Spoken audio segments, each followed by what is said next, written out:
Doctor Imran Shaikh मैदानात का उतरले? उमेदवारी मागचं खरं कारण अखेर उघड. Youth media Marathi brought to you by united city hospital, Ahilyanagar.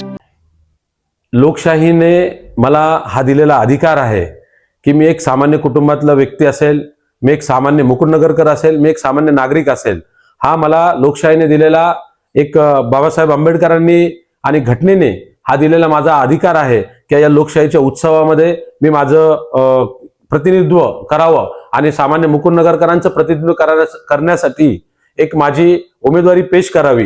हा माझ्यासाठी घटनेने मला दिलेला अधिकार आहे.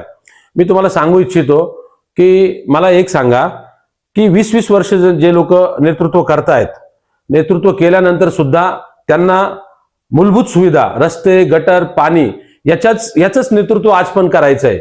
मला असं वाटतं की ज्याप्रमाणे एक सरपंच, एक पोपट पवार जे आदर्श हिरवे बाजार गावचे सरपंच आहेत, एक सरपंच माणूस इतका नावलौकिक कमवतो की त्याच्यासमोर मंत्री संत्री हे सुद्धा छोटे ठरतात.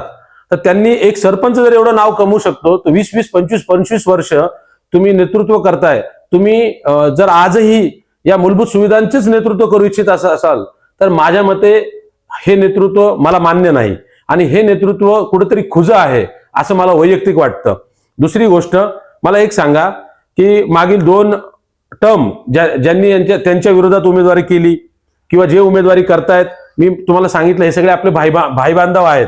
मला कोणावर वैयक्तिक टीका टिप्पणी करायची नाहीये, परंतु मला सांगा की लोकशाहीने मला हा अधिकार दिलाय आणि का बरं या लोकांनी काय ताम्रपत्र लिहून आणलंय का की यांनीच उमेदवारी करावी, त्यांच्या विरोधात सुद्धा यांनीच उमेदवारी करावी, मुकुंदनगरकरांना नवा पर्याय का नको? मला वैयक्तिक वाटतं I am better candidate than them. मी स्वतः त्यांच्यापेक्षा चांगला उमेदवार आहे आणि लोकांकडं एक पर्याय असावा, लोकांकडे चांगलं असावं, चांगल्यापेक्षा अतिउत्तम असावं, अतिउत्तमपेक्षा सर्वोच्च उत्तम असावं, ही माझी साधारण भूमिका आहे. आणि का बरं काही लोकांचं पित्त का खवळलं पाहिजे? जर मी उमेदवारी करतोय तर त्यांच्यासाठी आनंदाची गोष्ट आहे ना की एक सामान्य घरातला उमेदवार, एक डॉक्टर व्यक्ती आज उमेदवारी करतोय आणि कोणीच जायला तयार नव्हतं.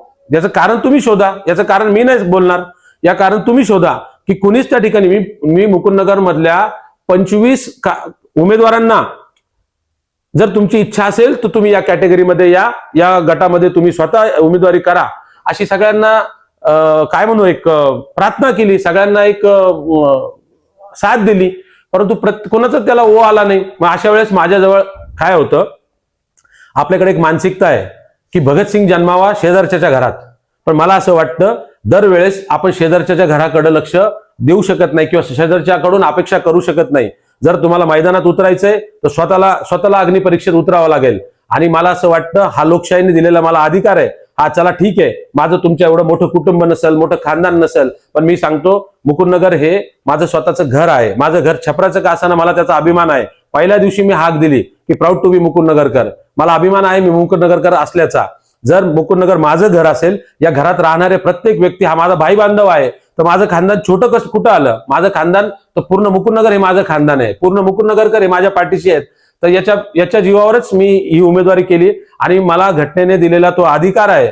आणि मला असं वाटतं की सुसंस्कृत चांगल्या विचारसरणीचा प्रत्येक मुकुंदनगरकर ही माझी पोटतिडकीने मी मांडलेली भावना समजून घेईल आणि माझ्या पाठीशी त्यांना मी यावेळेस दिलेली जी संधी आहे त्या संधीचं ते सोनं करतील.